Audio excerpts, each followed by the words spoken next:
Hello and welcome to The Print. We have with us CPIM Rajya Sabha MP John Brittas, who has come back from the all-party delegation that was sent by India to set the narrative as far as the Operation Sindoor is concerned, what all happened during that time. Sir, we want to know from you, which all country did you visit? How was the response? See, we had our assignment in 5 countries. We started with Japan, then we came to Korea, then Indonesia, then Singapore, then Malaysia. So 5 countries we visited.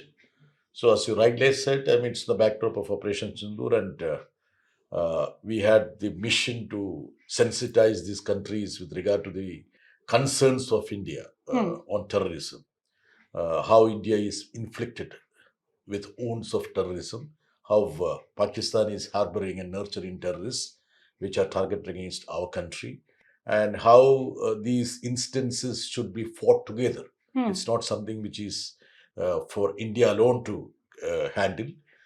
Terrorism doesn't have permanent friends or permanent enemies and doesn't have borders.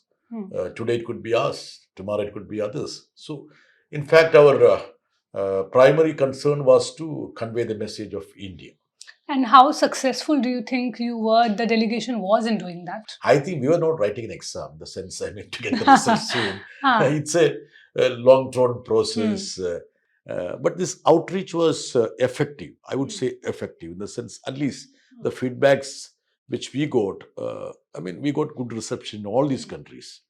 And Japan, I can tell you, today we had a meeting with the External Affairs Minister, though I cannot Divulge. divulge or dwell on the nitty-gritty of the meeting Hmm. because it was a confidential, informal affair. But generally speaking, I feel that there was some skewed narrative in those countries. Okay. It was not very much in favor of India. Any particular country, sir?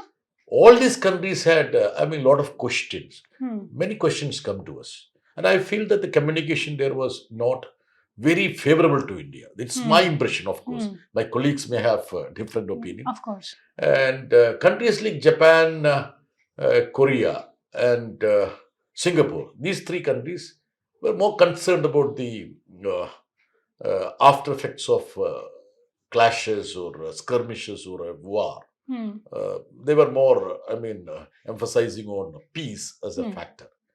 So we told them we are not for any skirmish. I mean, our intention is to have peace. And also coexistence is our motto. We have been always trying to extend our hand.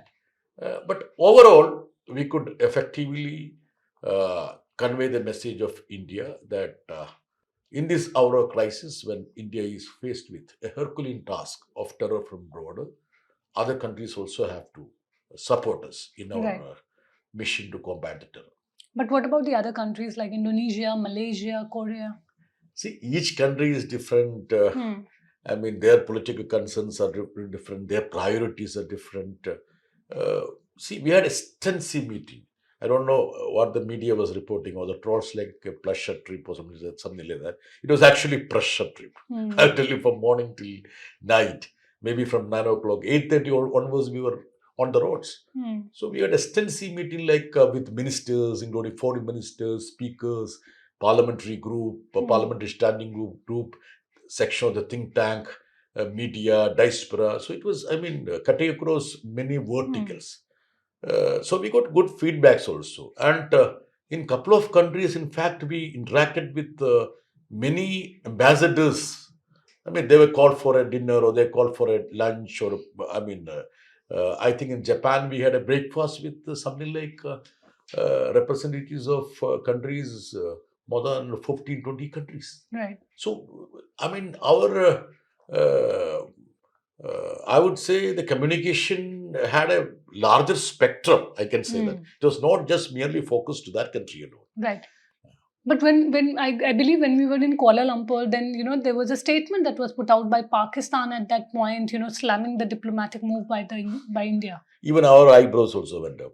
I personally, I was little, I would say, amused because these many delegations have gone, these many countries are being covered. And the only country where we could, I mean, have such a instance of Pakistan High Commission issuing a two-page communique or other press release that actually amused us. But all those programs which are lined up before that, we had undertaken or fulfilled. There was not even a single meeting which was cancelled on account of the indirect reference of Pakistan signaling the Malaysian authorities not to entertain us. Nothing such has happened. But what were the questions that were specifically asked by these countries? What is it that they wanted to know? Whether it was, the pause or the ceasefire by the government, or was it about, the equipment used? What is it that they wanted No, to know? questions sprang from the genesis of the issues between Pakistan and India. And as I told you, there was a narrative already there, maybe by Western media, because there was some sort of a inverted comma victimhood uh, of Pakistan being played out, at least in a section of people. Uh, and they also actually tried to hyphenate India and Pakistan in many places, maybe in think tanks, meetings, and so on. But we could effectively, convey that India all through have been trying to have a peaceful coexistence.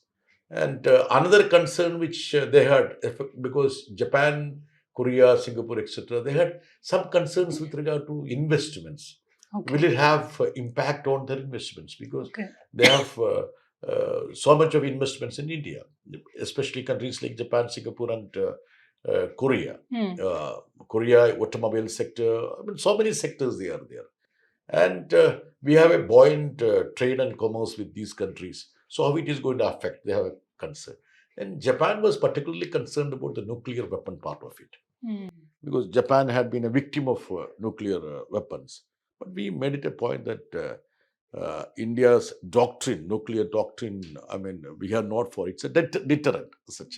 So we explained all the salient features of Indian philosophy as such. I can tell you one thing: many of these countries have similar social structure. So, I can say plural, diversity, multilingual, multi-religious, multi-ethnic. So we could convey to them, see, India is the home of second largest Muslim population after Indonesia. I mean, this is a country where, I mean, we all coexist. And we made it a point that we have no issue with Pakistan people. In couple of my meetings, I effectively, I mean, drew the point. We have no qualms with the Pakistan people, because it shouldn't be blurred. See, and Pakistan people are also victims of terror. That's very important. Whereas Pakistan's civil administration is completely under the control of the military. When a military is in control of the administration, the possibility of a conflict, because military always wants a little bit of conflict. So that is something which should be uh, explained to them, and we effectively explained. I feel that all of them got the message. But what was the most challenging part of the visit? The challenging part of the visit, as I told you, there was a pattern, communication pattern, which was there. And I feel that India has to have much more channels of soft power diplomacy. There should be more exchanges between people to people exchanges. Maybe academic community should interact more. Journalists should exchange. There should be a lot of cultural events which should, and these are all used there. And I feel that we have little bit of lacking there, and the narration has to be said there. And another important thing was that they are very eager to have friendship with us. So there should be groups of parliamentarians like, say, Indo-Korean friendship group, Indo-Indonesian friendship group. So we have to have multiple channels of communication between these countries, and these countries are very important. When I say important, means these ASEAN countries, I mean, they are thriving economy there, and they have so much of emphasis on development, progress. They want peace. Uh, these are all, I mean, their cardinal concerns. And even the demography as such also, I mean, Malaysia, Indonesia, Singapore, they have sizable Muslim population also. Right. And another important issue is that, a section of the media was also talking about how India was internationally isolated. During your visit, did you feel that also there were a lot of questions that must have been asked about, how Trump sort of mediated? Or was that also something that you had to Trump, address? of course, was a villain for us. I Hmm. can tell you there in that part also. Hmm. Trump has done tremendous damage to India. Hmm. I can very well say that. Could you elaborate a bit In on the that? sense, I mean, the involvement of Trump was underlined or underscored by many countries. What was the role of Trump? Did he negotiate? Did he broach a peace His deal? social media post. And he has been reckless enough to continue that. I don't know the reality, but Indian government's view has been conveyed there by my colleagues. Since I am back home in India, I feel that uh, as and when a parliament session is there, as and when a multi-party meeting is being convened, I will have to ask these questions also. What is the role of Trump? And I will certainly ask the government a denial, okay, but a denial is sufficient. Shouldn't there have been a rebuttal? That he did not mediate. That he did not mediate.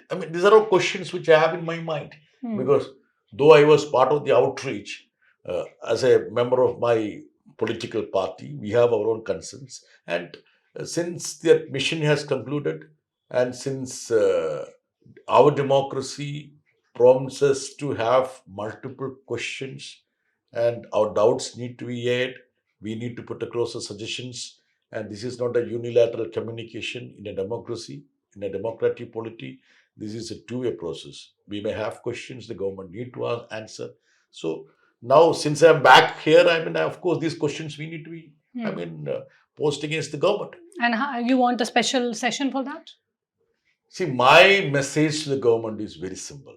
Since we opposition wholeheartedly fulfilled our obligation of being part of this outreach mission, backed for India, now the government has to fulfill its assignment task.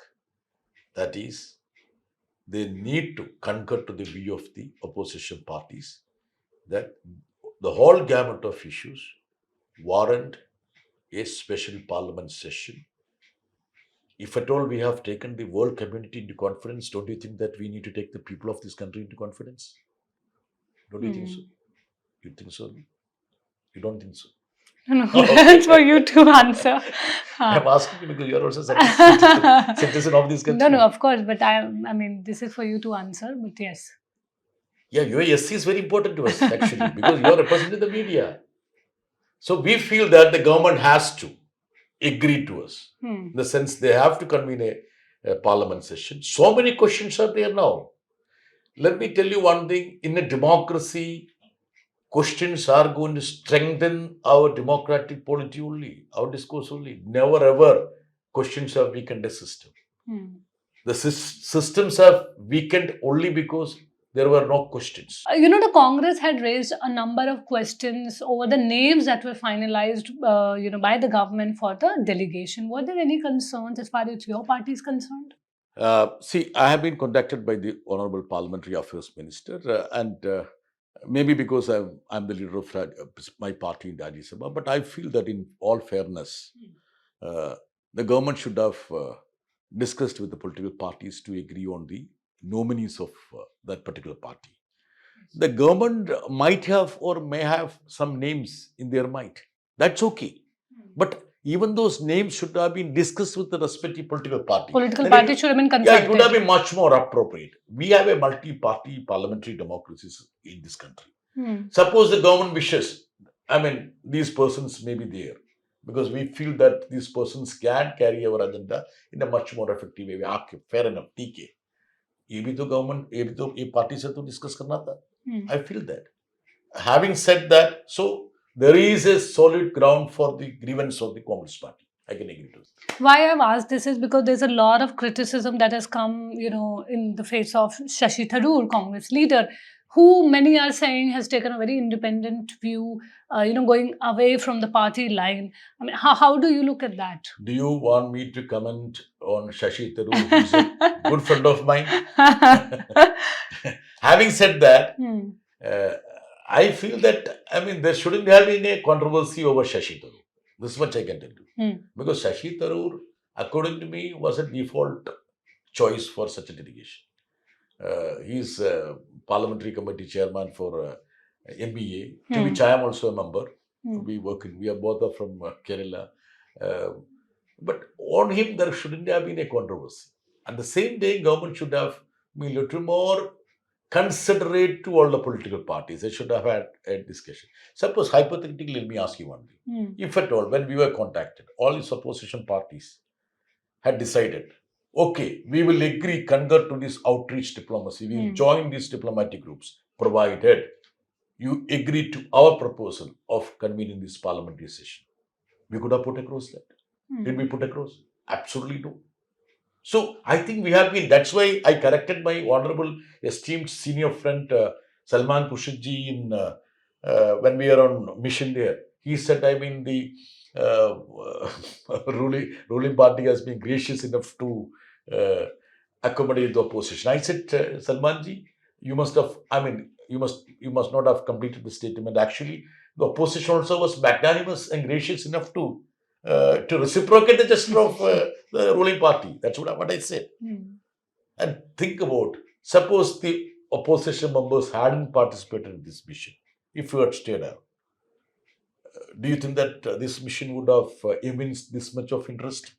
What is your opinion? No. Okay, all right. Well, you mentioned Shashi Tharoor as your friend. So hypothetically, if he decides to join the left, how would you see Do that? you think that, see, I have a background of being a journalist. I never ever respond to hypothetical questions. But Shashi Tharoor has liberty to discuss with me if at all he has an inclination to join us. That much I can tell you. And what about Pahalgam terror attack? Was that also, discussed at length as far as all these, countries are concerned? See this, most all these countries, without exception, had condemned the Pahalgam terror attack. That much I can tell you. Then after that, when the war broke out, the clashes broke out. There could have been difference of opinion how to go ahead. Do you want to have a ceasefire?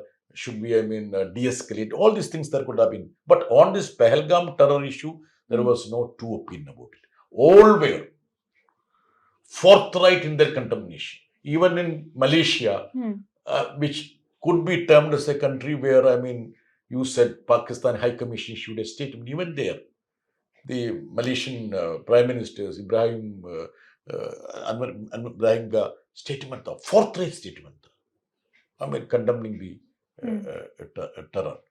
And Pahalgam thing, we also explained to them. See, there was a heinous intention to divide the people of India as per their religious affiliation. Because this Quran Kalima was being narrated, shooting on close range, asking the religion. This was actually a ploy to divide our people, but our people could see through this game. And we actually, rose as one soul, one body to, combat this. But now that you're back, what is the next process? We've already debriefed the minister. What happens next? I may not be in a position to dwell on the details of the debriefing, but having briefed the Honorable External Affairs Minister, now as a political party, we have our concerns on so many grounds. For example, Pahalgam itself, was there a security failure? If at all, who is responsible for that? Was there intelligence failure? Who is responsible for that? All these questions arise. And what is the role of Donald Trump? Can India have the luxury of accommodating all this nonsense being doled out by Donald Trump? I can tell you one thing, India being one of the largest democracies, see, we should checkmate Donald Trump much more effectively. We should not meekly, dodge his statements. Even he had the audacity to, submit in a court that, where his powers were questioned with regard to decide on the tariffs. He had dragged India there. What did he say? I mean, I had effectively played the role of the broker, that he said. So he had the audacity to even drag us to the court in US. So all these questions come up there. All these questions are very relevant. And even with regard to the inverted comma losses that have been referred to by many people, that also let us discuss about it. India doesn't need to shy away from any question. We have a robust democracy where we need to ascertain things from the executive. What is the basis of our parliamentary democracy? The executive needs to be accountable to the parliament. So let the role of parliament comes into play now. Right. One last question. If you look at this entire visit that has, been carried out, what are the three takeaways from that? Three takeaways, I can tell you one thing. First thing, India needs to be aware of the fact that our engagement has to be stepped up to make sure that all these countries are in loop. At least our message needs to be conveyed to them effectively. Right. Second thing is that we need to develop soft power diplomacy. That is very much important. Third thing is that uh, we also need to look after our people well. That also is very important. I don't want to go into that. We also demonstrate our resolve in secularism, in democracy, in our egalitarian values. These are all very important for India because India used to be a very important country. I was telling in Indonesia, even as a student of social science, political science, I released that Bantung Conference, 1955. Sukarno, our Jawaharlal Nehru, Indonesia and India collaborated for the formation of the non-alignment movement. Think about the beautiful episode 26, 29 independent countries, which became independent. They all collaborated. Such a movement. So we had such a fabulous relationship with all these countries. We need to re-establish. These countries are very much important for us. And we shouldn't be glued at United States alone. Yes, and he is giving us all brickbats now. Well, thank you so much, John Brittas, sir, for giving us your time. This is Neelam Pandey reporting with Varsha from New Delhi.